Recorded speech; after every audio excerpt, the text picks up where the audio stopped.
Unai munini wa Musumbi Rigathi Gachagua niwoonan'ya kuema kuyaniwa kwake kwithiwa vatena nzama nzeo yatie katiba ka Kenya ya Iebc. Ainena Gachagua niwaelesya kana kwithiwa vatena makamishena nzama ino ni nzemwe ya kwananga usakuani wa 2027. Kungi nake munini wa Musumbi Kithure Kindiki niwathingilila kana mauvaluku amwe makimeo tamama utuma serikali itasakua nzama ya Iebc. Ainena na vakolo kaunti na Kakamega. Kindiki niwaelesya utumwa wa koti usakuani unyuviwa makamishena a Kaleb na mauvo. Together with other leaders, Gachagua the truthful man ndeulelya kakanda kukosoa serikali ulona uthukumite munini wa Musumbi va kitula muti serikali kwa kwikuisya nthini wa kuseuvw'a nzama ya memba manzama ya mivaka va Kenya Iebc. Gachagua aiweta kana kuselesya kwa kwithiwa kwa nzama enu ni munini kana vena muvango te muisyo wa kuthio vathukanu na kisya mwene nthi sya kikatiba sya kusakua ndongo ila mekwenda. People can read mischief. Kwa nini IEBC hapana weko? So we are calling for the constitution of IEBC urgently and as of yesterday. Ndio waanze kupanga mikakati ya uchaguzi so that the process can be as credible as the expected outcome. Na hiyo Wakenya wakiuliza si ati wamefanya makosa, ni kwa sababu ni haki yao. Mbike ya vau Kenya vena wodi kauti tena ma MCA ilio mbunge itena ma MP vamwe na kaunti tena maseneta kumano na kulea kwithiwa kwanza maenu ya IEBC na yuvati ya myaka ili usakuani munene kwithiwa. An election is as credible as a process.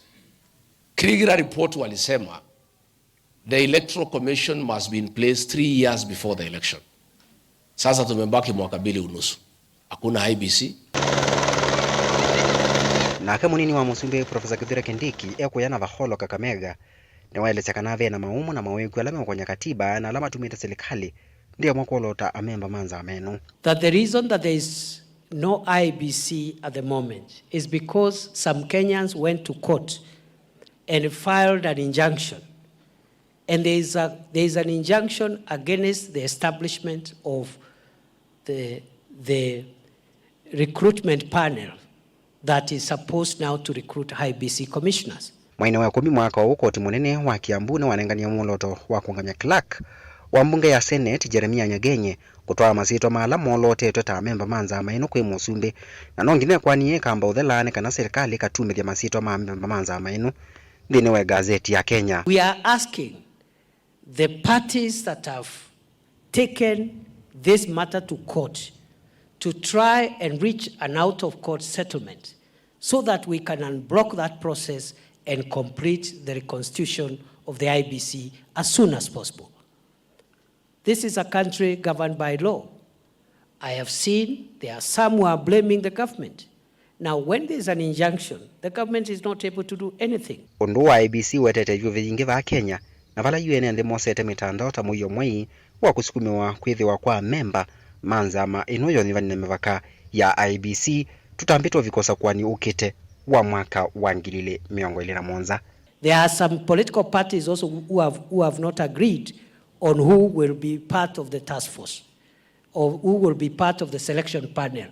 We also want those political parties who have not agreed on who their representative will be to also go on and agree as soon as possible and stop the blame game so that we can have a new IEBC hopefully by the end of the year or at the latest by next month.